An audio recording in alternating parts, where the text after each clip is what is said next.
ব্যর্থ প্রাণের আবর্জনা পুড়িয়ে ফেলে আগুন জ্বালো, একলা রাতের অন্ধকারে আমি চাই পথের আলো। আমাদের সমাজ এমন একটা অন্ধকারে ডুবে যাচ্ছে যেখানে আমরা সবাই আলোর পথযাত্রী। একটুখানি আলোর খোঁজে আমরা সবাই হাতড়ে যাচ্ছি। কোন জায়গায় দাঁড়িয়ে আছে আমাদের সমাজ জানি না, আই হ্যাভ নো ক্লু। তাই জন্যই আজকে আমাদের গেস্ট কৌশিক দাস। কৌশিকদা, welcome to Talkbak. Thank you Swaralipi, thanks a lot. এবং টকবককে আমার তরফ থেকে জানাচ্ছি খুব অভিনন্দন, কারণ বিকজ টকবকটা আমি দেখছিলাম তোমাদের পডকাস্টটা অসাধারণ টকবক করে যাচ্ছে actually. Thank you so much. Thank you. যেটা নিয়ে আজকে আমাদের কথা বলা আর কি, সেটা হচ্ছে তুমি একজন মোটিভেশনাল স্পিকার, প্লাস তোমার আরও অনেক পদবি রয়েছে, সেটা নিয়ে আমরা আলোচনা করব। সেটা হচ্ছে যে আমরা এই আজকের দিনে যে জায়গায় দাঁড়িয়ে আছি, তোমার কাছে এই অফ ক্যামেরাও যে প্রশ্নটা করছিলাম আমি, সেটা আমার অন ক্যামেরাও সেম প্রশ্ন, যে যত দিন যাচ্ছে মোটিভেশনাল স্পিকারের বা কি বলবো একজন কোচের প্রয়োজন হচ্ছে আমাদের। কিন্তু যখন আমাদের বাবা মায়েরা ছিলেন বা দাদু দিদিরা ছিলেন, তখনও কি এই সমস্যাটা ছিল নাকি ছিল না, নাকি সমস্যা ছিল তারা বুঝতে পারেননি যে এখানে একজন কোচের প্রয়োজন বা আমার একটা কাউন্সিলিংয়ের প্রয়োজন, কোনটা? ফ্যান্টাস্টিক। দেখো, তোমার কোশ্চেনটা খুব sensitive question actually. Definitely motivational স্পিকারের প্রয়োজনীয়তা সব জায়গাতে সবসময় ছিল, এটা আমার পার্সোনাল কনসেপশন, পার্সোনাল ধারণা। কিন্তু বর্তমান সামাজিক প্রেক্ষাপটে যে একটা ট্রিভেন্ডাস প্রেশার, আমরা সবাই র্যাট রেসে দৌড়চ্ছি। এখন নিউক্লিয়াস ফ্যামিলি চলে এসছে, একটা আর্থসামাজিক পরিস্থিতি সাংঘাতিক প্রেশারাইজ ফেলছে, এবং লোকের সামনে সেরকম টার্গেট কিংবা লক্ষ্য সেরকম থাকছে না, লক্ষ্য থাকলেও সেটাকে অ্যাচিভ করতে পারছে না। তো ন্যাচারালি বর্তমান সামাজিক প্রেক্ষাপটে মোটিভেশনাল স্পিকারের প্রয়োজনীয়তা, লাইফ কোচের প্রয়োজনীয়তা প্রচণ্ড পরিমাণে বেড়েছে। আগেও ডেফিনেটলি ছিল, কিন্তু এত তো প্রেশার ছিল না, এত টাফ সিচুয়েশন ছিল না। এবং ইনফ্যাক্ট যত তুমি পরিবর্তনশীল জগৎ, যখন পরিবর্তনটা হচ্ছে, ন্যাচারালি এই মুহূর্তে দাঁড়িয়ে থেকে মোটিভেশনাল স্পিকার এবং লাইফ কোচের ভীষণ দরকার। কৌশিকদা, তোমার একটা প্রসঙ্গে একটা কথা বলি। তুমি এইমাত্র বললে যে মানুষের লক্ষ্যে পৌঁছতে পারছে না বলে সে জায়গা থেকে অনেকটা ডিপ্রেশন তৈরি হচ্ছে। এই লক্ষ্যে পৌঁছতে যে না পারা, সেটার জন্য কি আমাদের পারিপার্শ্বিক সমাজ, আমাদের দেশ, আমাদের আর্থসামাজিক ব্যবস্থা সবটাই কি দায়ী? দেখো, দায়ী কথাটা আমি বলবো না কখনোই। সবার আগে হচ্ছে আমি নিজেকে দায়ী করব। আমি পার্টিকুলার কোনো মানুষ যদি তার লক্ষ্যে পৌঁছতে চায়, কেন তুমি দেখবে সাফল্য সবসময় না ড্রপ আকারে পড়ে, সাকসেস সবসময় ড্রপ আকারে। যদি কোনো ব্যক্তি তার লক্ষ্য স্থির করে এবং কিছু টেকনিক্যাল পয়েন্ট, কারণ আমরা আগে জানতাম না মাইন্ডের খেলাগুলো, আমরা জানতাম না যে কী করে ভালোবাসা আসে। আমরা জানতাম ভালোবাসা আসে, লক্ষ্যে পৌঁছতে হবে, পড়াশোনা ভালো করতে হবে, কিন্তু কি করে সেটা সম্ভব এবং মনকে কি করে রিড করা যায়, নিজের মনকে কি করে নিয়ন্ত্রণ করা যায়, যদি এগুলোকে আমরা জানি, যদি আমরা এগুলোকে জানতে পারি, তাহলে ডেফিনেটলি যতই পরিস্থিতি থাক না কেন, তুমি তোমার লক্ষ্যে পৌঁছবেই। যদি তুমি জানতে পারো তোমার নিজের সম্বন্ধে, তোমার অবচেতন মনকে তুমি কন্ট্রোল করতে পারো, এবং তোমার সামনে পিকচারটা ক্লিয়ার থাকে একদম, যে কোথায় পৌঁছতে চাইছো, এবং সেখানে পৌঁছানোর জন্য যে করণীয় কাজগুলো সিস্টেমেটিক্যালি তুমি যদি করতে থাকো, তোমার যতই চ্যালেঞ্জ আসুক না কেন, তুমি ডেফিনেটলি পৌঁছবে। তো এই মুহূর্তে দাঁড়িয়ে থেকে তোমার প্রশ্ন অনুযায়ী দোষারোপটা কাউকে করার থেকে নিজেকে করার বেটার। কিন্তু কৌশিকদা, আমরা তো দেখতে পাচ্ছি কত শয়ে হাজার ছেলে মেয়ে যারা যোগ্য থাকা সত্ত্বেও তারা চাকরি পাচ্ছে না বা তাদের সেই লক্ষ্যে পৌঁছতে পারছে না। তো সেই ক্ষেত্রে তাদের করণীয়টা কি? ফ্যান্টাস্টিক। তুমি একটা ছোট্ট শব্দ বলেছো, চাকরি পাচ্ছে না। That is the biggest. এটা আমার ফিলিংস আমি শেয়ার করছি, আমার থট প্রসেস আমি শেয়ার করছি। দেখো, নদীর জল, নদী যেখানে বাধা পায়, নদী সেখানে কি দাঁড়িয়ে থাকে না পাশ থেকে রাস্তা খুঁজে নেয়? অবশ্যই রাস্তা খুঁজে নেয়। যদি এই এক্সাম্পলটাকে তুমি লাইফের সঙ্গে জুড়ে নাও, তুমি আমাকে চাকরি করতেই হবে। দেখো, আমি সেটা বলছি। তুমি কি বলেছো? চাকরি, ওয়াই চাকরি? আমাকে লাইফে দাঁড়াতে হবে, আমাকে লাইফে আমাকে এস্টাবলিশ হতে হবে, আমাকে সাফল্য পেতে হবে, আমাকে সম্মান পেতে হবে, আমার যে আরাধ্য যেগুলো আমার ডেস্টিনেশন রয়েছে সেটা হতে পারে টাকা কড়ি ফরমেশনে, হতে পারে সম্মানের ফরমেশনে, হতে পারে ক্রিয়েটিভিটি ফরমেশনে, আমাকে সেখানে পৌঁছতে হবে। আলটিমেটলি আমাকে মানে আমি সবাইকে বলছি, আলটিমেটলি আমাকে সাফল্য পেতে হবে। তাহলে ডিপ্রেশন তখন আসছে যখন পার্টিকুলার একটা সাবজেক্টের উপরে আমাকে চাকরি পেতে হবে, আমি চাকরি না পাওয়া মানেই আমি ফেলিওর। Y failure? তাহলে এখানে তোমাকে বিলিফ সিস্টেমের গন্ডগোল হচ্ছে, বিশ্বাসের লেভেলের গন্ডগোলটা হচ্ছে যে আমার বিশ্বাস আমি চাকরি পাবো, এবার যেই চাকরিটা পেলাম না আমার বিশ্বাস ভেঙে গেল, ন্যাচারালি আমি ডিপ্রেশনে চলে গেলাম। হ্যাঁ, এবার কি একটা স্বপ্ন, একটা লক্ষ্যর ব্যাপার থাকে। যদি আমি চাকরি বিষয়টা ছেড়েই দিলাম, কারণ আমি একদমই চাকরি পার্সন নই, আমি যদি আমাকে দিয়েই বিচার করি, এক্স্যাক্টলি সেটা হচ্ছে যে আমি অভিনয় করি, আমি পেশায় অভিনেত্রী, তো সেখানে আমি এখন সিনেমা করছি, ওয়েব সিরিজ করছি, ফাইন, আমি এগুলো পেলাম না, কিন্তু আমি তো কোনো বিকল্প রাস্তাও খুঁজতে পারবো না। বিকল্প রাস্তা নেই, তুমি অভিনয় করছো তার মানে তুমি এন্টারটেনমেন্ট ওয়ার্ল্ডে এসছো, তুমি এমন একটা ওয়ার্ল্ডে এসছো যেখানে হয়তো অভিনেত্রী হিসাবে তোমার হয়তো সেই স্কোপটা পাওনি, অ্যাজ এ ডিরেক্টর পেতে পারো, সেই মোটোটা তো নাও থাকতে পারে। মানে আমার ইচ্ছা নেই ডিরেক্ট করার, বা আমার ইচ্ছা নেই কন্টেন্ট লেখার, আমি চাই ক্যামেরার সামনে দাঁড়িয়েই অভিনয়টা করতে, আমি চাই না অ্যাঙ্কারিং করতে, বা আমি চাই না পডকাস্ট হোস্ট করতে। মানে আমি আমার কথা বলছি না, মানে আমি কমন একটা কথা বলছি আর কি, বুঝতে পারছো যে what I mean actually.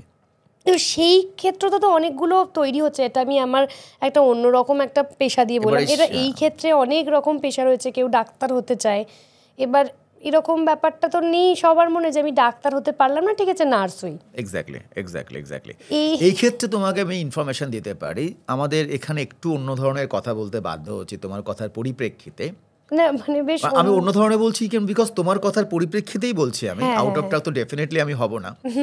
First হচ্ছে তুমি তোমার ডেস্টিনেশনে ডেফিনেটলি পৌঁছতে পারবে, তুমি অভিনেত্রী ডেফিনেটলি হতে পারবে, তুমি যদি নিজের সাবকনশিয়াস মাইন্ডকে প্রোগ্রামিং করো, তুমি যদি ইউনিভার্সকে, পৃথিবীর যে অরা আছে ইউনিভার্সকে তুমি যদি অ্যাট্রাক্ট করতে পারো, তুমি ম্যানিফেস্টেশন শব্দটা শুনেছো এখন, একদম অবশ্যই, ম্যানিফেস্টেশনের যদি প্রপার রুল তুমি ফলো করো, এবং সেই শাহরুখ খানের একটা সিনেমা আছে মনে হচ্ছে যে সমস্ত কিছু যদি কায়মনোবাক্যে তুমি যদি করো ডেফিনেটলি সেটা হবেই, তো ডেফিনেটলি হবে, বাট তোমাকে টেকনিক্যালি জানতে হবে কীভাবে তোমার ডেস্টিনেশনে পৌঁছতে যাবে। সেই টেকনিক্যাল পার্টগুলো কিন্তু 99% লোকেরা জানে না, এবং সেক্ষেত্রেই কাজ হচ্ছে মোটিভেশনাল স্পিকারের, সেক্ষেত্রেই কাজ হচ্ছে লাইফ কোচের, প্রপারলি লাইফ কোচ তাকে প্রপারলি কোচিং করানো যে তোমার ডেস্টিনেশন যেখানে তুমি যেতে চাইছো সেখানে কি করে পৌঁছবে, এইখানটা প্রয়োজন আছে লাইফ কোচিংয়ের। সত্যি, আরও ডিপ্রেশনটা আমার মনে হয় বাড়ছে, মানে বেশিরভাগ ক্ষেত্রে। এই যে যেমন রিসেন্ট তোমার সঙ্গে কথা হচ্ছিল কৌশিকদা, যে কালকেও একটা সুইসাইড কেস দিন দিন বাড়ছে, সেটা কৃষক হোক বা আমাদের ছাত্ররা হোক বা মাঝবয়সী হোক, এই সুইসাইডের প্রবণতাটা দিন দিন বাড়ছে, ট্রিভেন্ডাস বাড়ছে। এখানে আমি একটা কথাই বলবো স্বরলিপি, খুবই স্যাড, খুবই দুঃখজনক ঘটনা, বাট সুইসাইড করে কখন লোকে? যখন তার কাছে হোপ, তার কাছে কোনো আশা থাকে না, তার কাছে কি করবে সে বুঝে উঠতে পারে না, তখনও তো সে সুইসাইডটা করছে। তাহলে সেক্ষেত্রে দাঁড়িয়ে থেকে তার বিলিফ সিস্টেমে ধাক্কা লেগেছে, নাম্বার ওয়ান, যে বিশ্বাসটা করে সে এগোচ্ছিল ধাক্কা লেগেছে, এবং সুইসাইড করা মানে তার এখানে তোমাকে কিছু ব্রেনের কিছু খেলা তোমাকে আমি বলছি, যেখানে সুইসাইডটা কেন করে অ্যাকচুয়ালি, যখনই তার সাবকনশিয়াস মাইন্ডে প্রোগ্রামিং হয়ে যায় যে আমার দ্বারা কিছু, সাবকনশিয়াস মাইন্ড বললাম, অবচেতন মন কিন্তু বললাম, চেতন মন দিয়ে সে চাইছে যে আমার কিছু করা সম্ভব, সমস্ত কিছু সাবকনশিয়াস মাইন্ডে তার কাছে প্রোগ্রামিং হয়ে গেছে যে আর আশা নেই, সব কিছু শেষ হয়ে গেছে, তখনই কিন্তু সুইসাইডটা লোকে করছে। এই যে ডিপ্রেশনটা, এই ডিপ্রেশনটার একটা মাত্র কারণ, যদি তাকে প্রপারলি ট্রিটমেন্ট করানো যায় উইদাউট মেডিসিন, যদি তাকে তার ব্রেনের সমস্ত কিছু যে পরিভাষা, নিউরনের অ্যাক্টিভেশন তাকে যদি প্রপারলি কাজ করানো যায় সিস্টেমেটিক ওয়েতে, তুমি যদি জানতে চাও তোমাকে এক্ষুনি টেকনিক শিখিয়ে দেবো যে কি করে একটা মানুষ প্রচণ্ড পরিমাণে ডিপ্রেসড হয়ে গেছে, সেই মুহূর্তে প্রচণ্ড পরিমাণে অবসাদে ভুগছে, তাহলে সেই ক্ষেত্রে ফ্র্যাকশন অফ সেকেন্ডসে সে কী করে নিজেকে রিকভার করবে। কেন যখনই তুমি ডিপ্রেশনে যাচ্ছ, যখনই তোমার মন খারাপ হচ্ছে, তখনই আমাদের একটা হরমোনাল সিক্রেশন হয়, তুমি জানো নিশ্চয়ই, সেটা হচ্ছে কোর্টিসল। আর কোর্টিসল যত সিক্রেশন হবে তত তুমি দুঃখী হয়ে যাবে, ডিপ্রেসড হয়ে যাবে। কিন্তু ডোপামিন বলে একটা হরমোন আছে যেটা তোমার হ্যাপিনেস কেমিক্যাল বলা হয়। তাহলে যদি তুমি জানি যে আমরা ফ্র্যাকশন অফ সেকেন্ডসে কী করে হ্যাপিনেস কেমিক্যালে কনভার্ট করতে পারি, আমাকে হ্যাপিনেস কেমিক্যাল সিক্রেশন করাতে পারি, তাহলে তোমার কি মনে হয় ডিপ্রেশন থাকবে? আমি ডিপ্রেসড হয়ে গেছি, সেই মুহূর্তে কোনো কেউ এসে বললো তুমি এই টেকনিকটা অ্যাপ্লাই করো, ফ্র্যাকশন অফ সেকেন্ডস কথাটা বলছি, কিন্তু ফ্র্যাকশন অফ সেকেন্ডসে তুমি ডিপ্রেশন থেকে জোনে চলে আসলে, একটা পজিটিভ জোনে চলে আসলে। এই জোন কথাটাও কিন্তু জোন বলো, ফর্ম বলো, স্টেট অফ মাইন্ড বলো, একই কথা। তুমি যদি টেকনিক্যাল পার্টটা আমরা জানি না বলেই কিন্তু লোকেরা ডিপ্রেশনে চলে যায় বেসিক্যালি, এবং লোকের সামনে আশাহত হয়ে যায়। তারা কিছু জানে না, কিছু কোন জায়গায় পৌঁছতে পারবে কোনো আইডিয়া তাদের কাছে নেই বেসিক্যালি।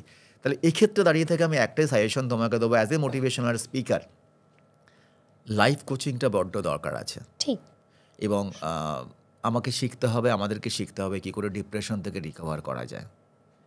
এবং সেক্ষেত্রে থেকে নিজেকে চিনতে হবে, নিজের যে মেন্টাল পাওয়ার, গড গিফটেড পাওয়ার, সেটা তোমাকে জানতে হবে। এবং তোমাকে জানতে হবে বিলিফ সিস্টেমটা কী করে আসে, বিশ্বাসের লেভেল কী করে আসে। আমি তোমাকে খারাপ বলছি স্বরলিপি, আমি তোমাকে বাজে বলছি, তোমাকে আমি টর্চার করছি, তোমার সাথে একটা সুন্দর বন্ডিং আমার আছে, একটা পার্সোনাল রিলেশনশিপ আছে, তোমাকে আমি যখন কটু কথা, এটাই তো হয়, তুমি ডিপ্রেশনে চলে গেলে। তার মানে থার্ড পার্সন, খুব সেন্সিটিভ কথা বলছি, কিন্তু ডিপ্রেশনে কখন যায়? যখন তার বিলিফ সিস্টেমে ধাক্কা লাগে। তাহলে এমন কিছু টেকনিক্যাল জিনিস তোমাকে শিখতে হবে, যেখান থেকে থার্ড পার্সন বলবো না, যাকে তুমি হয়তো ভালোবাসো, তোমার রিলেশন, যেটা পরশুদিন তুমি সুইসাইডের কথা বললে, স্ত্রী সম্বন্ধে বলেছে, স্ত্রীকে নিয়ে লিখেছে যে ডিস্টার্ব করো না, সুইসাইড করেছে, রাইট? সেক্ষেত্রে দাঁড়িয়ে থেকে যে সে কিন্তু তাহলে থার্ড পার্সন, তার উপরে ভিত্তি করে কিন্তু সে ডিসিশন নিচ্ছে আমি খারাপ। সে নিজেকে কন্ট্রোল করার মেন্টালিটি তার কাছে নেই, সে শক্তিটা সে হারিয়ে ফেলেছে। শক্তিটা হারিয়ে ফেলেছে কেন? এই প্রশ্নটা নিজেকে করতে হবে। তার মানে তার নিজের ওপরে বিশ্বাসটা হারিয়ে গেছে, নিজের ওপরে ভরসাটা হারিয়ে গেছে। এবার সে যদি জানে নিজের ওপরে বিশ্বাসটা, সে তার স্ত্রী বলতেই পারে তাকে খুব বাজে ভাষা করছে, তাকে খুব রুড বিহেভ করছে, নিজেকে প্রোটেক্ট করা শিখতে হয় স্বরলিপি। আমরা নিজেকে প্রোটেক্ট করা শিখিনি। আর এই জায়গাটা এনএলপি, যেখানে আমার certification neuro linguistic program, mind conditioning coach হিসাবে আমি বলতে ভালোবাসি অ্যাকচুয়ালি, এনএলপির ভূমিকাটা সাংঘাতিক। কারণ আমাদের সব কিছু ব্রেনের খেলা। একটা মানুষ ডিপ্রেশনে চলে যায়, ব্রেনের খেলা। ডিপ্রেশন থেকে পজিটিভ চলে আসে, সব ব্রেনের, সব ওই কেমিক্যাল লোচার গল্প আর কি, সব কেমিক্যাল লোচা। সো তখনই ডিপ্রেশনটা আমরা রিকভার করতে পারি যদি প্রপারলি তাকে গাইড করা যায় এবং সে সেই গাইডটা নেয়। অবশ্যই সুইসাইড থাকবে না সমাজে। কৌশিকদা, এই যে সুইসাইড থাকবে না সমাজে তুমি বলছো, এখানে কি আমাদের সমাজের আরও বেশি সচেতন হওয়া কি উচিত নয়? যে যেহেতু সমাজের কারণে, আমি রাষ্ট্র বলি, রাজ্য বলি, সব তো আমরা রাষ্ট্রের সন্তান বা রাজ্যের সন্তান, তাহলে কি মনে হয় না যে উঁচু জায়গা থেকে এই স্টেপটা আরও বেশি এগিয়ে নেওয়া উচিত? কারণ দিনের পর দিন বহু শ্রমিক, বহু চাষি তারা সুইসাইড করছে, তাদের সেই ক্ষমতাটা নেই বা তাদের সেই শিক্ষাটা নেই যে আমার এরকম হলে কোনো সাইকোলজিস্টের প্রয়োজন বা একজন মোটিভেশনাল স্পিকারের প্রয়োজন বা একজন লাইফ কোচের প্রয়োজন।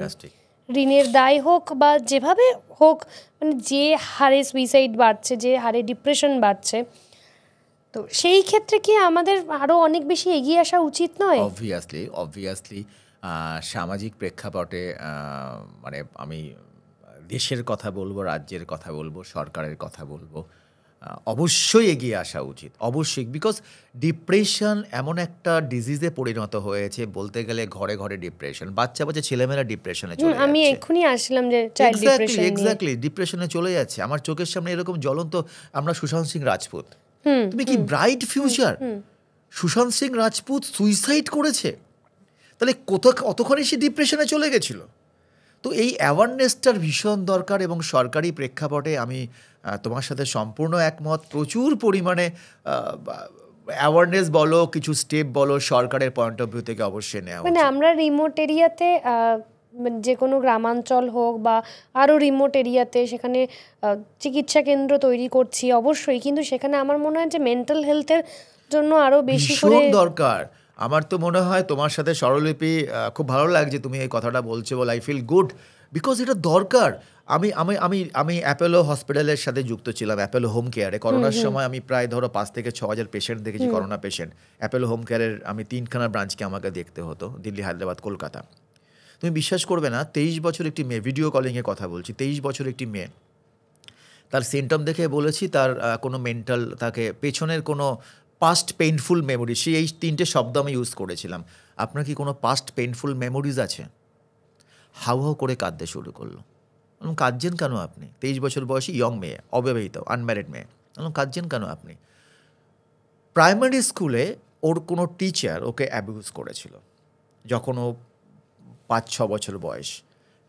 23-24 বছর বয়স হয়ে গেছে, কাউকে বলতে পারেনি, এবং সেটাকে নিয়েই ও কাটিয়েছে, সেই ঘেন্নাটাকে নিয়ে কাটিয়েছে।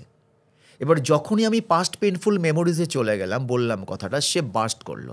এইবারে দেখো, যদি কোনো টেকনিকের মাধ্যমে, আমি করেছি সেটা, অলরেডি করেছি, পাস্ট পেইনফুল মেমোরিজটাকে 2 থেকে 3 মিনিট কি 5 মিনিট কি একটা প্রসেসিং টাইমে যদি পাস্ট পেইনফুল মেমোরিজ, পেছনের যে অতীত কুড়িয়ে কুড়িয়ে খাচ্ছে, ডিপ্রেশনটা এই জন্যে হয়, একদমই, সেটাকে যদি রিকভার করতে পারি, রিমুভ করা যায় ব্রেন থেকে, তাহলে সে ডিপ্রেশনে থাকবে।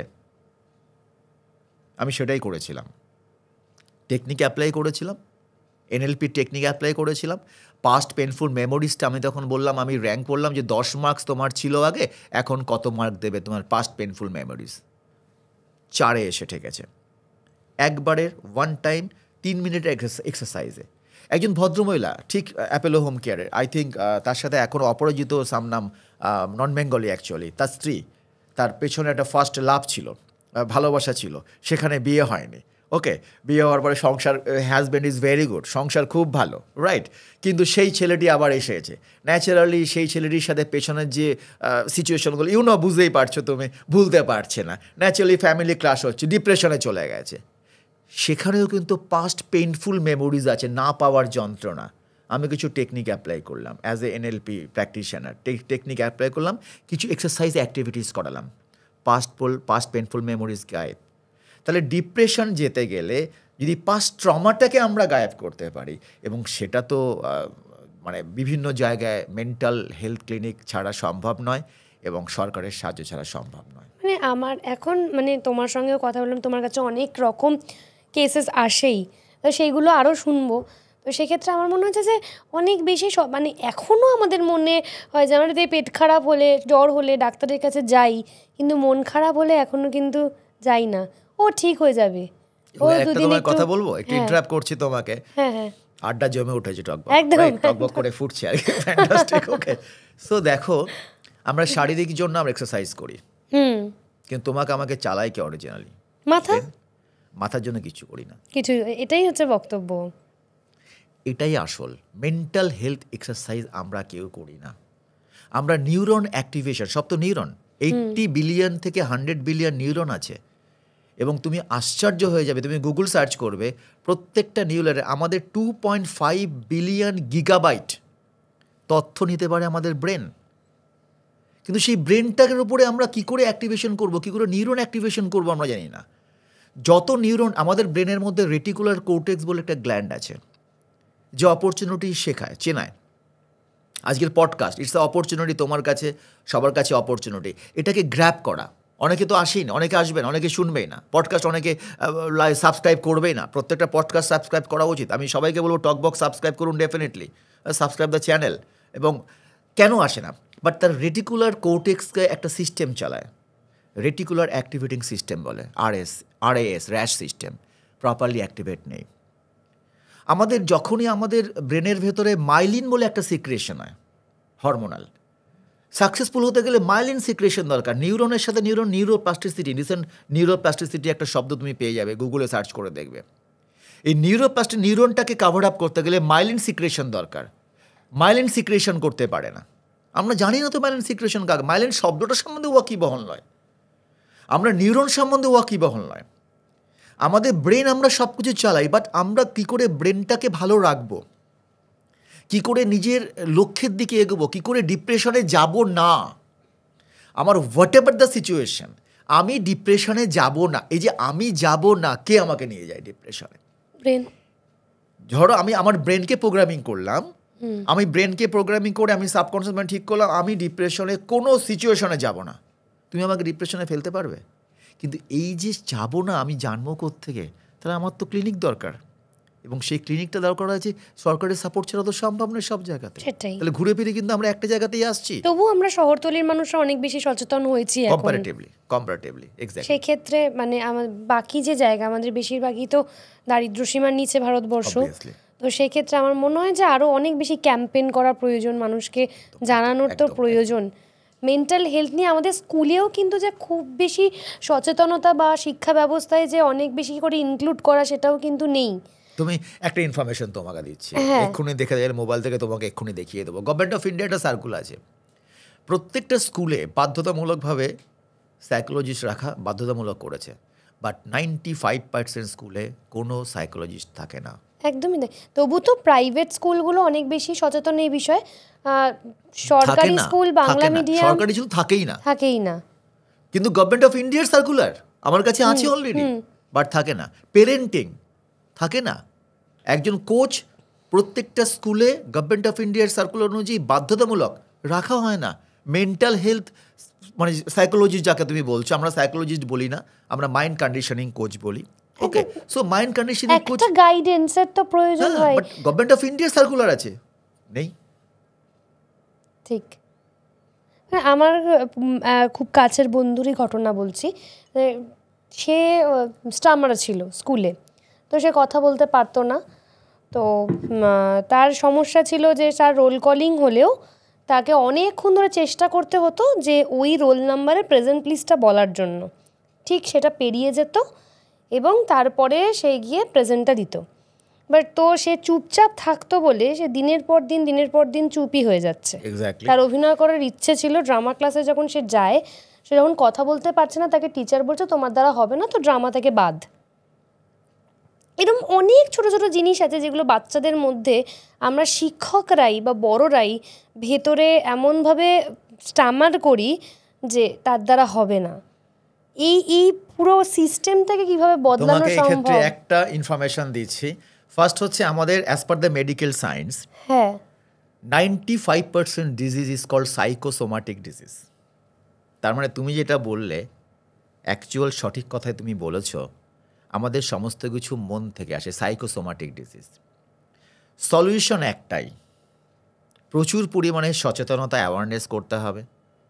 প্রত্যেকটা স্কুলে, প্রত্যেকটা ব্লকে, প্রত্যেকটা জায়গায় মেন্টাল হেলথ ক্লিনিক রাখতে হবে এবং সেখানে স্পেশালিস্টকে রাখতে হবে। আমার তো মনে হয় যে আমাদের শিক্ষা ব্যবস্থায় সবার আগে কোচিং প্রয়োজন টিচারদের। তুমি তো বলছো স্বামী বিবেকানন্দের কথা বলছো, অ্যাকচুয়ালি 200 বছর আগে উনি বলে গেছিলেন কথাটা, তুমি এখন বলছো। ইউ আর অ্যাবসলিউটলি রাইট, একদম সঠিক বলেছো তুমি, যে শিক্ষকদের আগে কোচিং দরকার আছে। আমি একদম অপমান করছি না, মানে ডিউ রেসপেক্ট, আমার মা স্কুলে হেডমিস্ট্রেস ছিলেন, সো উইথ ডিউ রেসপেক্ট। শিশুদের অনেক বাচ্চাদের দেখেছি আমি, আমার বন্ধু বান্ধবকে দেখেছি আমি, আমাকে অনেক সময় দেখেছি যে জিনিসগুলো নিয়ে বেড়ে উঠেছি, এই যে হবে না, এই জিনিসটা যে কত বড়। আমি তোমাকে একটা খুব ছোট্ট একটা মানে যেহেতু গল্প জমে উঠেছে, আমার নিজের কথা বলতে খুব ইচ্ছা করছে। আমার মাধ্যমিকে আমি সব থেকে কম নাম্বার পেয়েছিলাম ভূগোলে। তো তারপরে আমার হঠাৎ মনে হচ্ছে যে আমি ভূগোল নিয়েই পড়বো, 50-এরও নিচে নাম্বার পেয়েছি। গ্রেট। কত এখন আর বলতে অসুবিধা নেই, মাধ্যমিকে কত পেয়েছিলাম, জাস্ট পাস করেছিলাম, 40-42 নাম্বার পেয়েছিলাম। তারপর আমার হঠাৎ করে বাবা সবাই বলছে কী করে এত কম নাম্বার পেয়েছিস, আমি ভূগোল নিয়ে পড়বো। হঠাৎ করে ভূগোল নিয়ে পড়বি, আবার কিন্তু অঙ্ক নিয়ে করতে হবে, এই করতে হবে, সেই করতে হবে, সব ঝামেলা বাড়িতে। মাধ্যমিকে এত খারাপ নাম্বার পেয়েছি, আমি ভূগোল নিয়েই পড়বো। কী জেদ চেপেছে আমি জানি না। তো আমার স্কুলে গেছি, আমার ভূগোলের যে টিচার, সে বলল যে তোমার দ্বারা ভূগোলটা হবে না, কোনোভাবেই জিওগ্রাফি হবে না, কারণ ম্যাথস লাগবে, ইকোনমিক্স লাগবে, কম্পিউটার সায়েন্স লাগবে, এই পুরো কম্বিনেশন করতে তুমি যা নাম্বার পেয়েছো সেটাতে কোনোভাবেই সম্ভবই নয়, আমরা তো এই স্কুল থেকে এই নাম্বারে দিতেই পারবো না। তো বাড়িতে ঝামেলা, কিন্তু আমি জিওগ্রাফি নিয়েই পড়বো। অন্য স্কুলে গিয়ে ভর্তি হলাম জিওগ্রাফিতে, সেই geography, mathematics, economics, computer science এই কম্বিনেশন নিয়ে ভর্তি হয়ে গেলাম। আমি মানে ওই যে কথাটা আমাকে সমানে হন্ট করে গেছিলো, মানে হবে না, কোনোভাবেই হবে না। আমার বাবাকে বলল যে ও তো নাচ গানে ভীষণ ভালো, ও সেটা করুক না, ও পাশে আমি বলেছি বাংলা, ফিলোসফি এই যে সাবজেক্টগুলো নিয়ে পড়ুক। কিন্তু ওই সাবজেক্টগুলো যে কতটা ইন্টেন্স সাবজেক্ট সেটা একজন টিচারই সেটাকে লঘু করে দিচ্ছে অন্য সাবজেক্ট হয়ে, সেটা বড় কথা না। তো আমি তো নিয়েছি, মানে ঠিক আছে ফেল করলে দেখা যাবে, যা হবে হবে। তারপর উচ্চ মাধ্যমিকের রেজাল্ট বেরোলো, আমি ভূগোলে যা নাম্বার পেলাম ওই স্কুলে অত হাইয়েস্টও ওঠেনি। তারপর আমি সেই টিচারের কাছে রেজাল্ট নিয়ে গেছিলাম, বললো ঠিক আছে হয়ে গেছে, কিন্তু তুই কি নিয়ে পড়বি ভেবেছিস? জিওগ্রাফি অনার্স পড়বো। পড়িস না, মানে এটা হবে না পসিবল। কিন্তু এই দেখ, স্কুল আর কলেজের অনার্স কোর্সের মধ্যে কিন্তু একটা হিউজ ডিফারেন্স, মানে এটা পুকুর হলো, ওটা একটা সমুদ্র। তা আমার মাথায় তো আরও ক্যারা নড়ে উঠলো। তারপর আমি জিওগ্রাফি নিয়ে মাস্টার্সও কমপ্লিট করলাম বালিগঞ্জ সায়েন্স কলেজ থেকে, ক্যালকাটা ইউনিভার্সিটি মেন ক্যাম্পাস থেকে। ফ্যান্টাস্টিক। তুমি এক্ষেত্রে বলো, আমি তোমাকে উল্টে কোশ্চেন করছি, তুমি এটা কেন করতে পেরেছো বলো? নিজের থেকে। এক্স্যাক্টলি। বাট তোমার মতন মেন্টালিটি কজনের আছে নাম্বারে? তুমি যদি রেশিও ধরো, আমি পড়তেই পারতাম যে আমি অন্য সাবজেক্ট নিয়ে যেটাতে বেশি নাম্বার পেয়েছি। তার মানে এখানে অটোমেটিক্যালি গড গিফটেড যে বিলিফ সিস্টেম, যেটাকে আমরা বলি যে কী করে বিলিফ সিস্টেম বাড়ানো যায়, তুমি কিন্তু গড গিফটেড। বাট তোমাকে বুঝতে হবে তোমার মতন কিন্তু সবাই নয়। হ্যাঁ, আমি এই উদাহরণটা দিলাম তার কারণ হচ্ছে যে আমাদের শিক্ষকরা আমাদেরকে অনেক বেশি ফ্যাসিলিটেট করে দিচ্ছে, যেটা ওর জন্য নয়। একদম একদম। বাট সেক্ষেত্রে থেকে এটাই, এই জন্য তো লাইফ কোচিংয়ের দরকার আছে, এই জন্যই মেন্টাল কন্ডিশনিংয়ের দরকার আছে। আমি ছোট করে টিপ, তুমি যদিও করে দেখিয়েছো, অলরেডি প্রুভ ইট, এখানে কিছু বলার নেই। বাট তাও তোমাকে বলছি বিলিফ সিস্টেম কি করে চেঞ্জ করা যায়। তোমাকে টিচার বলেছে হবে না, তোমাকে থার্ড পার্টি বলেছে হবে না, অমুক তমুক বলেছে হবে না। বাট যখনই বিলিফ সিস্টেম দুভাবে আসে, একটা হচ্ছে বাইরের লোকের কাছ থেকে ইনফরমেশন পেয়ে, টিচার ইজ এ বাইরের লোক, কিংবা বাবা ইজ এ অ্যানাদার পার্সন, মানে আলাদা identity actually, right? Second believe আসে ইউনিভার্সাল ট্রুথের মধ্যে। ইউনিভার্সাল ট্রুথ, সূর্য পূর্ব দিক থেকে ওঠে, ইউনিভার্সাল ট্রুথ তোমাকে বিশ্বাস করতেই হবে। পশ্চিম দিকে অস্ত যায়, ইউনিভার্সাল ট্রুথ। দুয়ে দুয়ে চার হয়, ইউনিভার্সাল ট্রুথ। তাহলে যদি কোনো ঘটনা আসে ডিসিশন নেওয়ার ক্ষেত্রে, তুমি হয়তো বুঝতে পারছো না কি হবে, ইউনিভার্সাল ট্রুথ কি? ইউনিভার্সাল ট্রুথ তোমার neuron, god gifted neuron, 80 billion neuron আছে। পার নিউরনের ক্যাপাসিটি কত? 8 GB। তার মানে 80 বিলিয়ন নিউরন ইন্টু 8 GB পাওয়ার তোমার মধ্যে রয়েছে। It's a universal truth. তোমার মধ্যে যে হার্ট রয়েছে রেগুলার 6,500 থেকে 7,000 গ্যালন লিটার রক্ত পাম্প করে, universal truth. So powerful. 2.5 million gigabyte memory তোমার ব্রেন ধরে রাখে, ইউনিভার্সাল ট্রুথ। তাহলে ইউনিভার্সাল ট্রুথ এটাই যে গড গিফটেড ট্রিভেন্ডাস পাওয়ার নিয়ে মানুষ আসে। সেই পাওয়ারটা লোকে ভুলে যায় যখন অপর ব্যক্তি বলে কোনো, আমরা সেটাকে বিশ্বাস করতে শুরু করে দিই যে আমার দ্বারা হবে না। আমি 2+2 4-এর জায়গায় 5 লিখেছি, আমি ভুল করতেই পারি। তার মানে এই নয় আমি পড়াশোনা জানি না। আমি তো সাইকেল চালাতে পারি ভালোভাবে, আমি হয়তো রান্না করতে পারি, মানে আমি অন্য প্রসঙ্গে বলছি, রাইট? সো এই যে বিলিফ সিস্টেম, এটাও কিন্তু একটা মেন্টাল কন্ডিশনিংয়ের মধ্যে পড়ে। থ্যাঙ্ক গড তোমার মধ্যে ইনবর্ন রয়েছে। আমি জানি না এটা কি, এটা তুমি মেডিকেল ভাষায় আরো ভালো করে বলতে পারবে, কিন্তু আমি জানি না আমার ওই যে সামহাউ এটাই ট্রিগার হয়ে গেছিল। সাবকনশিয়াস মাইন্ডে, অবচেতন মনে, তোমার যে কোনো কারণের জন্য হোক, এটা তোমার গোজ টু, মানে all credit goes to your parents actually. জন্মগতভাবে তোমার একটা ইনবর্ন ট্যালেন্ট আছে, ইনবর্ন তোমার ফেথ লেভেল আছে, বিলিভ আছে যে তুমি সব করতে পারবে। তার জন্য যে সাবজেক্টে তুমি অনেক বিলো নাম্বার পেয়েছো, সেখান থেকে মাস্টার্স করেছো। বাট এই কনসেপ্টটা যদি সবার মধ্যে থাকতো, তাহলে কিন্তু সমাজে এত ডিপ্রেশনও থাকতো না, এত সুইসাইড হতো না, এত ফেলিওর হতো না, এত লোকে কিছু উল্টোপাল্টা কাজও করতো না। সো এই জন্য এই যে যেহেতু আমরা এই শিশুদেরকে নিয়ে প্রথমে কথা বলছিলাম, কারণ শিশুরাই তো আমাদের দেশের ভবিষ্যৎ। এই যে আমরা একটা ট্যাগ লাগিয়ে দিই, ও ট্যালেন্টেড, ও মেধাবী, ওর দ্বারা এটা হবে, এটা মেধাবী আর মেধাবী নয় বলে কি সত্যি কিছু হয় না? প্রথম কথা, বোকা বলে কেউ হয় না পৃথিবীতে। ডাল একটা বলি, ট্যালেন্টেড ডাল হয় না, মেরিটোরিয়াস ডাল হয় না। As per the medical science, trend brain, untrained brain, দুটো ফারাক। ডাল কখন হয়? যে স্ট্যামারিং কি এটা ডিজিজ, ওটা তো রিকভার করা যায়, আমরা জানি সেটা। একদমই তাই। হ্যাঁ, তাকে ট্রেন করলে ঠিক তেমনি বোকা বলে কেউ হয় না। Trend brain, untrained brain. বোকা সে তখনই থাকে যার মধ্যে তার ব্রেন অনুযায়ী তাকে প্রপারলি ট্রিটমেন্ট বলো, প্রপারলি পড়াশুনো বলো, প্রপারলি ওয়ে অফ লার্নিং বলো, সে কোনো আমরা করাতে পারিনি কি পেরেন্টস করাতে পারিনি, সে বোকা রয়ে গেছে। তাহলে বোকা বলে পৃথিবীতে হয় না, ডাল বলে হয় না।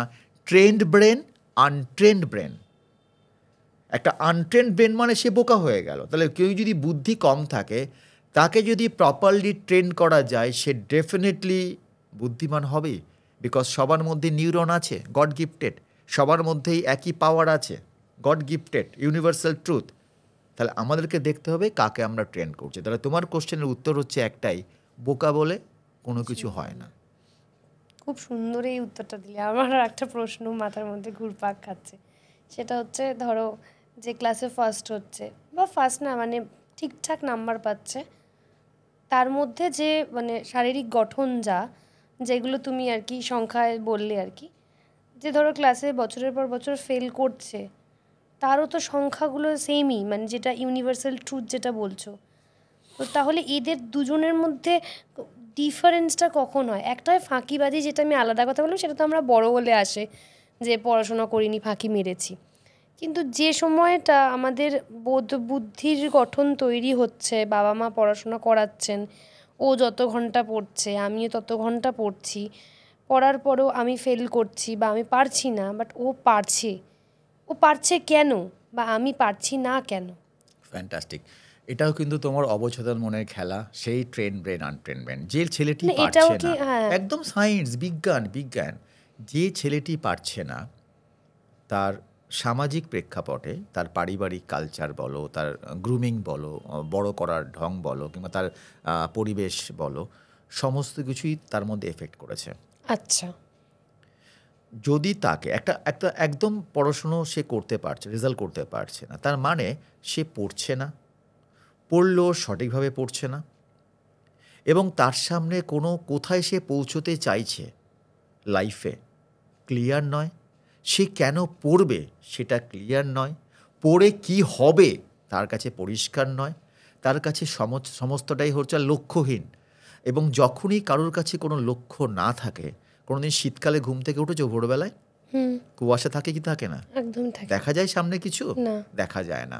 তার মানে এই যে ছেলেটি ফেল করছে কি পড়াশুনো ভালো করতে পারছে না, তার মধ্যে সমস্ত ট্যালেন্টই আছে, কিন্তু তার কাছে লক্ষ্যটা নেই বলে শীতকালের কুয়াশার মতন রাস্তা দেখতে পাচ্ছে না সে।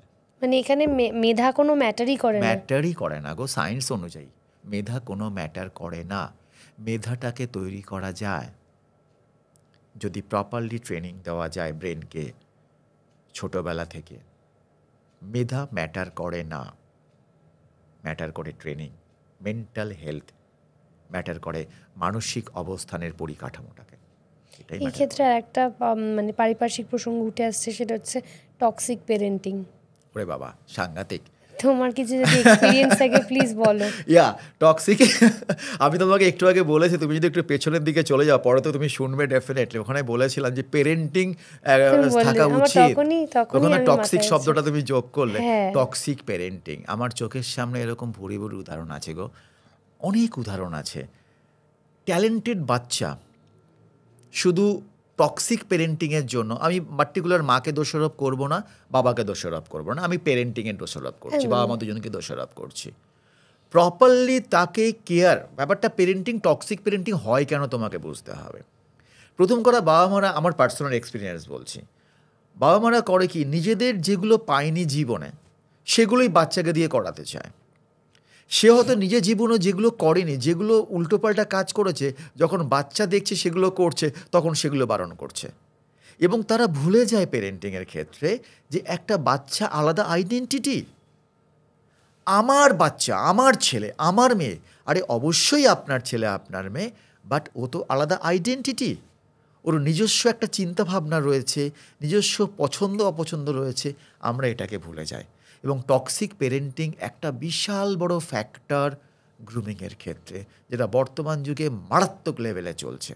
এবং এই জন্যই বলছি পেরেন্টিং সাবজেক্টটা নিয়ে প্রত্যেকটা আবার পেরেন্টিংয়ের প্রবলেমটা কি, তুমি যদি কাউকে শেখাতে যাও কোনো মাকে যে আপনি how to be a good mother, সে বলবে কি আমি মা, তুমি আমাকে আমার বাচ্চার মা, তুমি আমাকে শেখাবে কি করে সবার আগে প্রয়োজন এটা, কিন্তু জিজ্ঞেস করবে কি করবে না, আমাকে শেখাবে তুমি আমি কেমন মা, I know everything about mother, right? কিন্তু এটা তো ভুল। সো পেরেন্টিং একটা বড় সাবজেক্ট যেটা প্রত্যেকটা পেরেন্টের উচিত করা। এবং আর একটা রিসেন্টলি চলছে ম্যারেজ কাউন্সিলিং, রিলেশনশিপ কাউন্সিলিং, এটাও ভীষণ দরকার গো। তাহলে ঘুরে ফিরে তুমি একটা জায়গায় আসছো, motivational speaker, mental conditioning coach অথবা লাইফ কোচ দরকার আছে প্রত্যেকটা জায়গাতে। পেরেন্টিংও তো শেখাতে হবে না, কি করে ভালো বাবা মা হওয়া যায়, কি করে সাইকোলজি বোঝা যায়, সেখান থেকে একটা নতুন প্রাণ সৃষ্টি হচ্ছে, মানে তার উপর ডিপেন্ড করছে তার গোটা ভবিষ্যৎটা। এক্স্যাক্টলি। এবং আমি দেখেছি বেশিরভাগ ক্ষেত্রেই তুলনা করে দিই যে ও তো করতে পারলো, তাহলে তুই কেন পারছিস না, দেখেছিস ও এটা করছে তুই করতে পারছিস না। এতে সাইকোলজিক্যালি কতখানি যে এফেক্ট হয়, যে শোনে সে বোঝে। এই কথাটা তো ঘুরিয়ে করা যায়, কিন্তু আমরা জানি না কি করে কথা বলতে হয়। অ্যাজ এ পেরেন্ট বলছি আমি। সো পেরেন্টিং একটা ভাইটাল সাবজেক্ট, এবং টক্সিক পেরেন্টিং সব থেকে ডেঞ্জার জিনিস বর্তমানে পরিকাঠামো, ডেঞ্জার একদম। কৌশিকদা, মানে একটা তো মানে আমরা তো বড়রা বুঝতে পারি যে হ্যাঁ আমার এখন একটা এমন স্টেট চলছে যে সময় আমার কাউকে একটা প্রয়োজন, কিন্তু একটা বাচ্চা সে তো বোঝে না যে তার কি প্রয়োজন, তার মন খারাপ, তার ভালো থাকা, তার খারাপ থাকা। তো একটা বাচ্চাকে বড় করার সময় তার লাইফ কোচ বা তুমি যেটাকে বলছো মোটিভেশনাল স্পিকার, তাদের সাথে কনসাল্ট কিভাবে করা উচিত, মানে নিয়মিত তো একটা নিয়মিত করা উচিত অবশ্যই, সেটা কিভাবে উচিত সেটা যদি তুমি একটু গাইড করো। প্রচুর অ্যাক্টিভিটিসের মাধ্যমে অ্যাক্টিভিটিস করতে হয়। কেন একটা ধরো 7-8 বছরের বাচ্চা, একটা বাচ্চা প্রচণ্ড ছটফটে দেখবে, প্রচণ্ড ছটফটে, বলে বাবা মা ক্লান্ত হয়ে যায়, বলে এত ছটফটে, এই ভাঙছে সেই ভাঙছে, ADHD বাচ্চা, রাইট? প্রচণ্ড ছটফটে বাচ্চা, তাকে তুমি কি বলবে, তাকে তুমি কি শেখাবে? তাকে তো শেখাতেও নাই চুপ করে বসো, কনসেন্ট্রেশন করো, এরকম তো করতে পারবো না, সে করবেই না। কিছু টেকনিক আছে, কিছু অ্যাক্টিভিটিস করতে হয়, সেগুলো লাইফ কোচিং করায় যারা কোচ, যারা তুমি কি মনে করো যে কোন বয়স থেকে লাইফ কোচের কাছে বাচ্চাদের কাছে নিয়ে যাওয়া উচিত নিয়মিত? অ্যাকচুয়ালি আমার মতে বলে 8 থেকে 9 বছর বয়স থেকে একটা চেঞ্জেস আসতে শুরু করে, একদম প্রথম দিন থেকে। এবং আর একটা জিনিস যেটা ভারতবর্ষে এখনও আসেনি, ফরেনে এসছে, বাচ্চাদের চাইল্ড মানি ম্যানেজমেন্ট। আমরা বড়রা money management, child money management, বিষয়টা কি একটু যদি বলো। ইন্টারেস্টিং। এখনও পর্যন্ত তুমি তো বড় হয়ে গেছো, তুমি একদমই বড় হয়ে গেছো, বাট তুমি এখনকার কথা ছেড়ে দাও, তখন তুমি কিছুদিন 2-5 বছর আগের কথা ফিরে যাও, এবং তুমি যদি এখনও, আমি জানি না তুমি কীরকমভাবে টাকা অপচয় করো না, টাকা সেভিংস করো, I don't know, okay, but আমি আপেক্ষিক বলছি, টাকার ভ্যালুটা কি বাচ্চারা জানে না? টাকার মর্মটা কি বোঝে? একদমই না। মিসইউজ করে কি করে না? একদমই। তাকে আনন্দ করতে হবে, ডেফিনেটলি মজাও করতে হবে, সেভিংসও করতে হবে, সমস্ত কিছুই করতে হবে। এটা কি জানে একটা বাচ্চা বর্তমান যুগে? জানে না। কেন? তাকে শেখানো হয়নি ভ্যালু ফর যে মানির যে ভ্যালুটা, what is the value of money. আমরা টাকা দিতে বাচ্চাকে ভয় পাই কি পাই না? অ্যাজ এ প্যারেন্ট, ওকে টাকা দিস না, বাপরে বাপ। কিন্তু যদি ছোটোবেলা থেকে কোনো শেখানো যায় টাকাটা তুমি প্রপারলি কী করে ইউটিলাইজ করা যায়, যদি ছোটোবেলা থেকে শেখানো যায় টাকার গুরুত্বটা কি, মিসইউজ করলে কি ক্ষতি হয়, তাহলে এটা ভালো হবে না খারাপ হবে? এর উপরে কোনো ম্যানেজমেন্ট কোর্স কি এখনও এসছে? না। টাকার গুরুত্বই লোকে বোঝে না, এবং যখনই হুট করে কোনো ইয়ং ছেলেরা কিংবা বাচ্চারা যখন টাকা পায় মিসইউজ করা শুরু করে দেয়, ইউজ করা নয়। সো এটাও কিন্তু বড় ফ্যাক্টর একটা। হ্যাঁ, এখন তো অনেক ছোট বয়সে হাতে ফোন, ট্যাব এগুলো দিয়ে দেওয়া হচ্ছে। ট্যাব দিচ্ছে, টাকা কি করে হ্যান্ডেলিং করতে হয় সেটা কি শেখাচ্ছে? কি মনে হয় শেখাচ্ছে? একদমই শেখাচ্ছে না। বাট শেখানো উচিত কি উচিত না? কারণ বড় হলে তোমাকে তো মানি ম্যানেজমেন্ট করতেই হবে। তোমাকে তো প্রত্যেকটা মুহূর্তে বাবা মা তোমাকে সাপ্লাই দিতে পারবে না, একটা সার্টেন স্টেজ পর্যন্ত তোমাকে সাপোর্ট করবে, দেন তোমাকেই চলতে হবে। তুমি শুনলে আশ্চর্য হবে, তুমি যদি মানি ম্যানেজমেন্ট জানো, 1000 টাকা দিয়ে সেভিংস করলে কোটিপতি হওয়া যায়। ব্যাংকে টাকা রেখে, পোস্ট অফিসে টাকা রেখে। আমরা জানতামই না, শেখায়নি কেউ আমাদেরকে। না। টাকা আমরা শেয়ার মার্কেটে দিই, মানি ম্যানেজমেন্ট, এটাও কিন্তু সেই দেখো আলটিমেটলি কোচিং, লাইফ কোচিংয়ে চলে আসছে। লাইফ এমন একটা জায়গা, এমন একটা জিনিস যেখানে প্রপারলি ট্রেনিং ভীষণ দরকার, যেটা ফরেনে আছে। এখনও ভারতবর্ষে সবে শুরু হয়েছে, পশ্চিমবাংলায় বাংলা ভাষায় তো একদমই মানে সবে শুরু হয়েছে কিনা আই ডোন্ট নো, বাট দরকার আছে গো সব জায়গাতে, সমস্তটাই শেখার ব্যাপার আছে। অবশ্যই। এই যে যেমন তুমি বিদেশের কথা বললে বলছি আরও, আর কিছুদিন আগে একটা আর্টিকেলেও পড়ছিলাম, এটা ছাড়াও আমরা জানি এমনি বিদেশে বাচ্চাকে 5 বছরের পর থেকে একটা আলাদা রুম দেওয়া হয়, যেটা আমাদের ইন্ডিয়ান কালচারে দেওয়া হয় না। এইটা কেন করা হয়, মানে কেনই বা আলাদা রুম দেওয়া হয়? বাচ্চার ভালোর জন্য, গ্রোথের জন্য, মানে সেটাতে কি এমন হেল্প হয় একটা আলাদা রুম? আর বা আমাদের ইন্ডিয়ান কালচারেই বা কেন দেওয়া হয় না, মানে এই বিষয়টা কি যদি একটু ফ্যান্টাস্টিক। মানে এটা আমার দৃষ্টিভঙ্গি বলছি, actually as a life coach হিসেবে বলছি, অ্যাজ এ মোটিভেশনাল স্পিকার হিসেবে বলছি। আলটিমেটলি একটা মানুষকে, একটা বাচ্চাকে শিখতে হয় সে আলাদা আইডেন্টিটি, সে একদিন বড় হবে, সে নিজের পায়ে চলতে হবে, নিজের ডিসিশনে চলতে হবে, এবং তার ভালো মন্দ তাকেই সাফার করতে হবে। সে হচ্ছে অ্যাক্টিভ, সমস্ত যে active sufferer, what ever the situation, ভালো হোক খারাপ হোক, অ্যাক্টিভ সাফারার। আর পেরেন্টরা হচ্ছে প্যাসিভ সাফারার, রাইট? তাহলে যদি তুমি 5 বছর থেকে বয়স থেকে কেন দেওয়া হয়, তার মধ্যে একটা ওনারশিপ ডেভেলপ করে।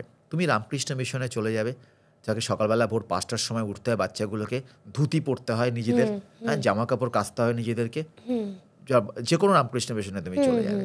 তার কারণটা কি?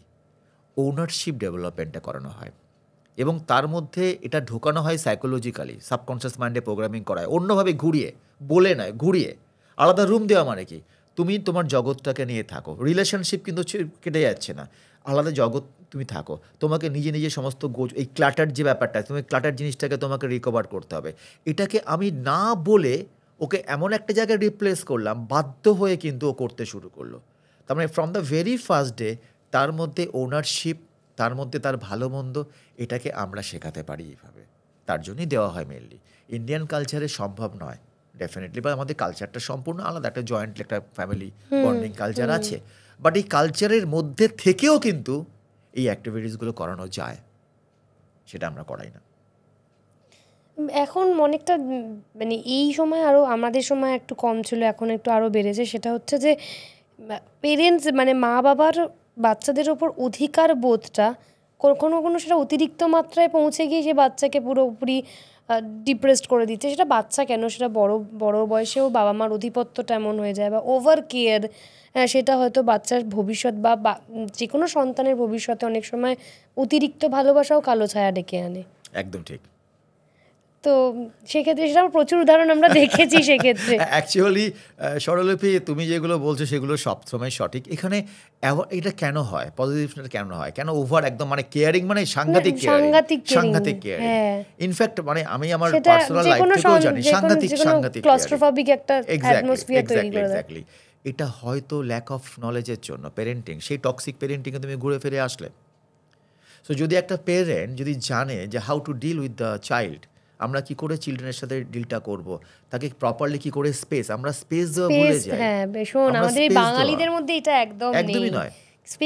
স্পেস দিই না, কিন্তু সে তো আলাদা আইডেন্টিটি, একটা আলাদা চরিত্র, আলাদা মানুষ, সে আলাদা হিউম্যান বিংস, তার নিজস্ব পছন্দ অপছন্দ আছে।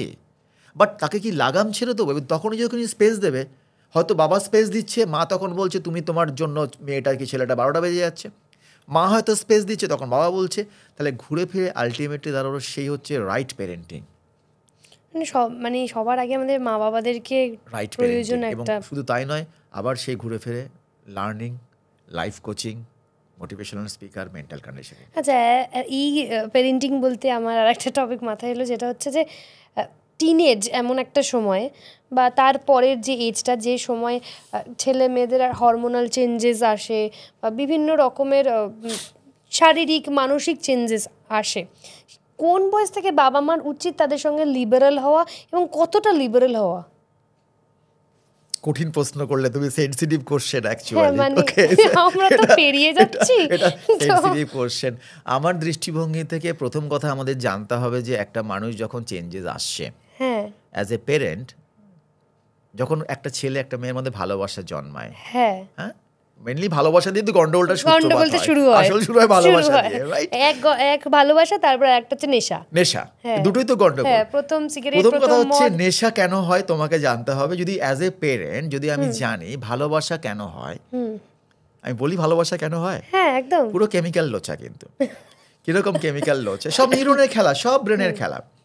অ্যাজ এ পেরেন্ট আমাকে জানতে হবে গল্পটা আসলে কি হচ্ছে, তাহলে কিন্তু এই প্রবলেমগুলো আর থাকে না, রাইট? ফার্স্ট যখন একটা ছেলে একটা মেয়েকে দেখলো, কিংবা একটা মেয়েকে ছেলেকে দেখলো, এক পলকে একটু দেখা, হ্যাঁ, একটু ভালোবাসার জন্য গেল। ব্রেনের মধ্যে নিউরোপ্লাস্টিসিটি, একটা নিউরনের সাথে নিউরনের যখন কানেক্টিভিটি থাকে, একটা ছোট্ট একটা জেলি মতন থাকে, যেটাকে বলা হয় ডাক্তারি পরিভাষায় নিউরোপ্লাস্টিসিটি। আচ্ছা, ওই নিউরোপ্লাস্টিসিটি কী করলো? কেমিক্যালি রিয়াকশান করা শুরু করলো। আমি কেন কথাটাকে বলছি, আলটিমেটলি তোমার অ্যান্সারে আমি আসবো। কেমিক্যাল নিউরোপ্লাস্টিসিটি শুরু করলো, কেমিক্যালি, একদম বাংলায় কেমিক্যাল লোচা শুরু করলো। ভালো লাগছে দেখতে, ফোন নাম্বার নেওয়া হলো, রাইট?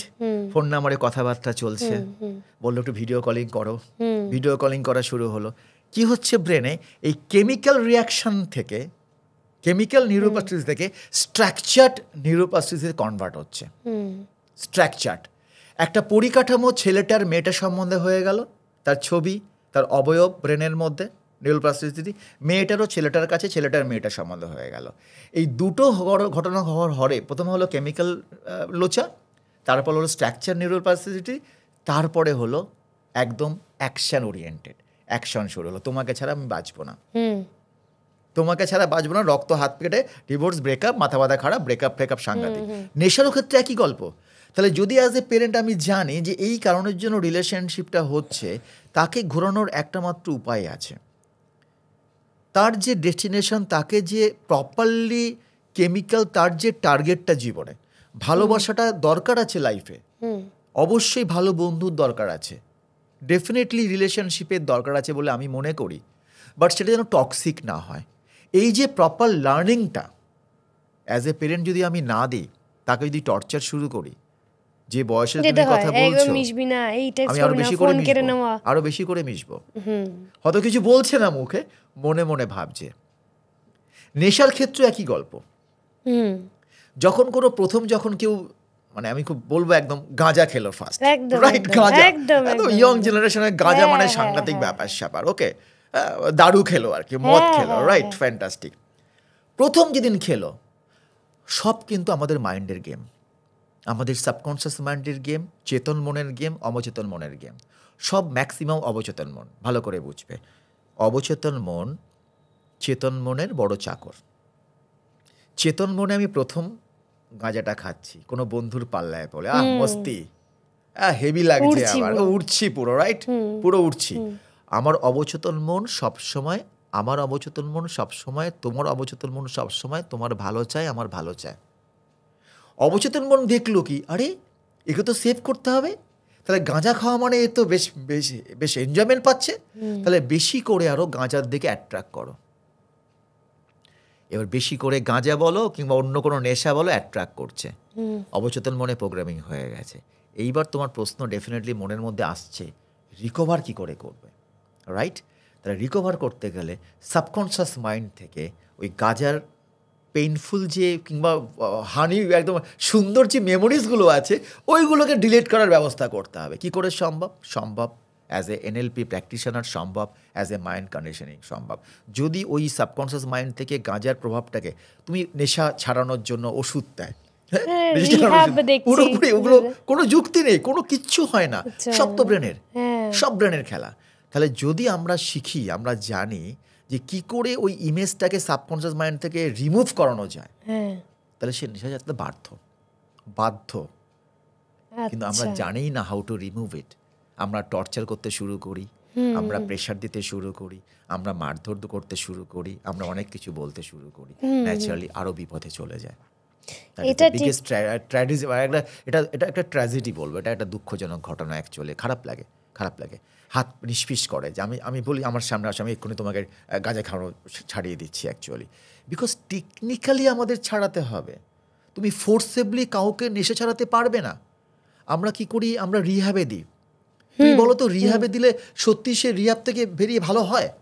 আমি জানি যদি না, পরিবেশটা যদি আবার থাকে, ধরো রিহ্যাবে দিয়েছি, রাইট, রিহ্যাব থেকে চলে আসলো, লোকাল পরিবেশ আছে, সেখানে বসে গাঁজা খেলো, তো রিহ্যাব থেকে তো আবার সে পরিবেশে মিশবে, তো আবার সে তো টক্সিক হয়ে যাবে।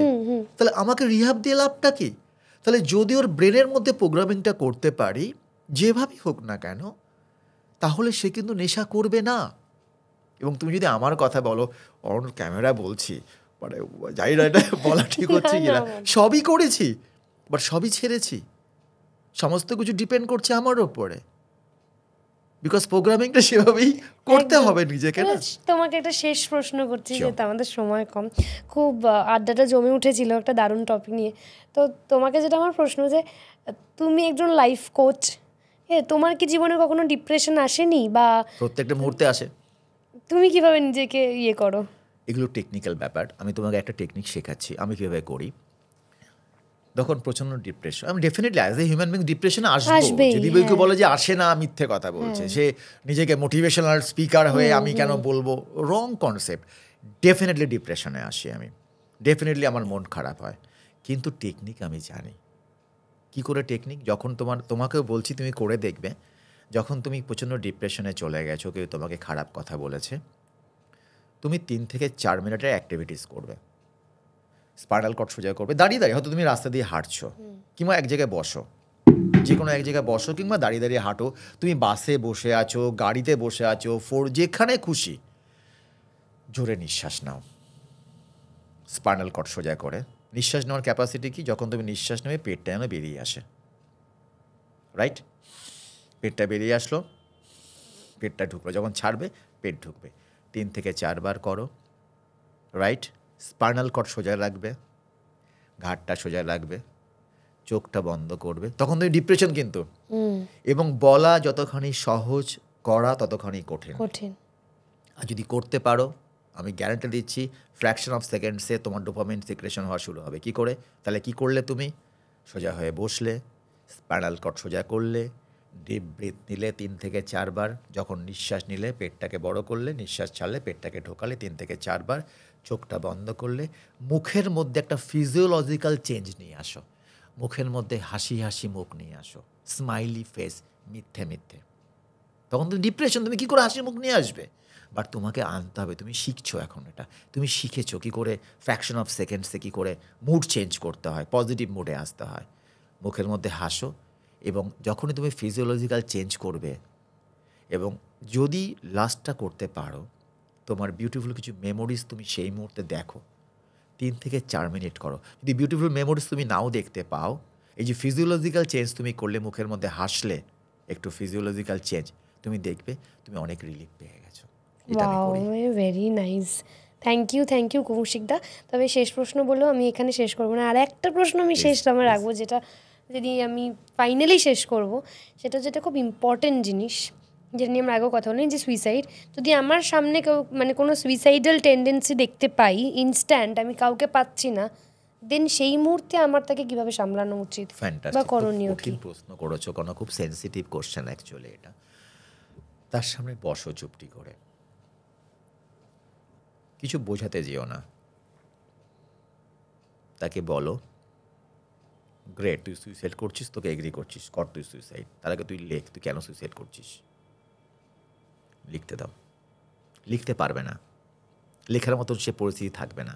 কিংবা বলতে বলো, তুই সুইসাইড কেন করছিস বল, জিজ্ঞেস করো তাকে ভেতর থেকে। কেন বলছি, সে তাকে বলতে দাও কিছু, কেন সুইসাইড না, আমি এই করেছে সেই করেছে, রিজন দিয়ে দিচ্ছে অনেকগুলো। Very good. এবারে তুই চিন্তা কর, তুই সুইসাইড করলি, এগুলো কি তুই রিকভার করতে পারবি? তুই কি সুইসাইড করলে মানে দুনিয়া থেকে চলে গেলি, রাইট? তুই দুনিয়া থেকে চলে গেলি, তুই কেন এতদিন তুই ছিলিস কেন বল আগে? তো পারপাসফুল লাইফটা তুই কী বল, তুই সেটাকে তুই আমাকে বল, তুই ছিলিস কেন এতদিন? তুই চলে যাবি, তুই সুইসাইড কর, একটু বড় তুই সুইসাইড কর, নো ইস্যু, বাট তুই ছিলিস কেন? তোর কী লক্ষ্যটা কী ছিল, তোর কী স্বপ্ন ছিল বল। বলে তুমি আস্তে করে সাইকোলজিক্যালি ওকে পেছনে ড্রিমে নিয়ে গেলে, ওকে স্বপ্নে নিয়ে গেলে। তোমাকে কথার মার প্যাচে ফেলতে হবে। ও তো মরে গেছে, মরে যাবে, ডিসিশন নিয়েছে, এতদিন তো বেঁচে ছিল সে, কিছু তো একটা নিশ্চয়ই পারপাস ছিল, কিছু তো স্বপ্ন দেখেছিল। ফ্র্যাকশন অফ সেকেন্ডসে কিন্তু স্বপ্নগুলো হাওয়া হয়ে গেছিলো। তুমি কি করলে ওর সাথে ঠান্ডা মাথায় বসে দরকার হলে একটা চা নিয়ে, কফি নিয়ে, কিংবা অন্য কিছু নিয়ে এসি যে হোয়াট এভার নিয়ে বসে বললে, তুই আগে বল, তুই এই মরার পরে তুই ছেড়ে দিই, তুই মরে গেলি, তার আগে তুই বল তুই কেন ছিলিস বেঁচে, কি লাইফে তোর কী ছিল, দেখবি বলতে শুরু করবে। এইবার তুই বল, তুই যদি চলে যাস তুই এগুলো পাবি? Are great. ঠান্ডা মাথায় চিন্তা কারণ এটা এগুলো জানা খুব প্রয়োজন, কারণ এই ইমার্জেন্সি কন্ডিশনে তো আমি সেই মুহূর্তে কাউকে পাবো না। তোমাকে আর একটা কথা বলি এই ক্ষেত্রে, মানে অনেক সময় আমরা জেনে রাখি যে স্ট্রোক হলে কি করবেন, হার্ট অ্যাটাক হওয়ার সম্ভাবনা হলে তাকে কি করে আটকাবেন, কিন্তু কেউ বলে না যে আমার এইটা হলে ইমার্জেন্সিতে আমি কি করব। এবং তোমাকে আরেকটা কথা বলছি, এখানে না জ্ঞান তখন কাজ দেবে না, তখন ব্রেন তো হ্যাং হয়ে গেছে, জ্ঞান নয়। তাকে বোঝাতে হবে তোমার কথার মার প্যাচে এবং তোমার নন ভার্বাল কমিউনিকেশনে। একটা মানুষের সাথে মানুষের কমিউনিকেশন হয় বেসিক্যালি নন ভার্বাল 74%। এই যে তুমি আমি কথা বলছি, তোমার তাকানো, আমার হাত নাড়া, এর উপরে কমিউনিকেশনটা মেনলি হচ্ছে। তার মানে যখনই কোনো ডিপ্রেসড ব্যক্তি তোমার সামনে এসে গোয়িং টু সুসাইড, রাইট, তাকে তোমাকে নর্মালি, মানে একদম টোটালি নন ভার্বাল কমিউনিকেশনের মাধ্যমে অনুভব করাতে হবে তুমি তার সঠিক বন্ধু। অনুভব করাতে হবে তোমাকে তুমি তার জন্যই কথা বলছো। অনুভব করাতে হবে তোমাকে তুমি তার জন্যই আছো। হতে পারে সেটা ছেলে অথবা মেয়ে। জ্ঞান দিলে চলবে না, তখন জ্ঞান কথা নিতে পারবে না। তুমি যদি নন ভার্বালি তাকে হাত দিয়ে, এখানেও একটা টাচ আছে, টাচ থেরাপি, আটটে করে কাঁধে হাত দিয়ে বল না তুই বাবা তুই কেন ছিলিস, কিরে তুই বল না তুই কেন বেঁচে ছিলিস, লেখ না তুই বল না। সো এই জায়গাটা তোমাকে রোলটা প্লে করতে হবে। যখনই সে বিশ্বাসের লেভেলটা সাবকনসিয়াস মাইন্ডে তুমি প্রভাব ফেলতে শুরু করলে, দেখবে তোমার উপরে ভরসা করতে শুরু করেছে, সে রিয়ালাইজ করতে শুরু করেছে, না স্বরলিপি আমার জন্য বলছে। থ্যাংক ইউ কৌশিকদা, থ্যাংক ইউ সো মাচ। তবে যাওয়ার আগে বলি, কৌশিকদার একটা বই আছে, যে বইটা সম্পর্কে কৌশিকদা নিজেই বলুক, প্লাস আমাদের দর্শকদের যদি একটু দেখাও। ফ্যান্টাস্টিক। অ্যাকচুয়ালি এই বইটা হচ্ছে অপূরণের অপূর্ণ স্বাদ। এটা অ্যাকচুয়ালি ডিরেক্ট সেলিং ইন্ডাস্ট্রিজে নিয়ে লেখা, নেটওয়ার্ক মার্কেটিং নিয়ে। এটা একটা বড় ইন্ডাস্ট্রি অ্যাকচুয়ালি। এই বইটা পৃথিবীতে বাংলা ভাষায় প্রথম কেউ লিখেছে বাঙালি লেখক, যেটা আমি সিরিয়াসলি প্রাউড অফ ইউ। ওকে, এবং সারা পৃথিবীর মধ্যে ওয়ার্ল্ডের ফার্স্ট। অ্যাকচুয়ালি এই বইটাতে না যেগুলো আমরা নিয়ে আলোচনা করলাম, যে টপিকসগুলো নিয়ে, এই বইটা টোটালি সেলসের বই, ডিরেক্ট সেলিং ইন্ডাস্ট্রিজের বই, নেটওয়ার্ক মার্কেটিংয়ের বই। বাট কিছু কিছু টপিকস রয়েছে এর মধ্যে, অ্যাক্টিভিটিস লেখা রয়েছে এর মধ্যে, যেখানে যে পয়েন্টগুলো নিয়ে এতক্ষণ ধরে আমরা আলোচনা করলাম সব রিকভার করা যায়। ওকে, কী করে বাবেল, কী করে নিজেকে প্রোটেক্ট করতে হয়, তোমাকে একটু গালাগাল দিচ্ছে, বাজে কথা বলছে, কী করে তুমি শুনবে না, কী করে বাবেলের মধ্যে থাকতে হয়, কী করে সেলফ হিপনোসিস করতে হয়, সেলফ হিপনোসিস, কী করে একটা মানুষের সাথে তুমি সামনে বসে আছো তার সাথে কী করে কমিউনিকেশন হিপনোটাইজ করবে কিছু না বলে, টেকনিক্যালি সমস্ত। ওকে, ভেরি নাইস, থ্যাংক ইউ কৌশিকদা। মানে আমরা এই পডকাস্টে তোমাকে পেয়ে খুব ভালো লাগলো, যে খুব দারুণ বিষয় নিয়ে আমরা কথা বললাম। আপনাদের কেমন লাগলো সেটা অবশ্যই আমাদেরকে জানান। দেখতে ভুলবেন না টকবক, আর সাবস্ক্রাইব করতে ভুলবেন না প্লিজ। R stay tuned.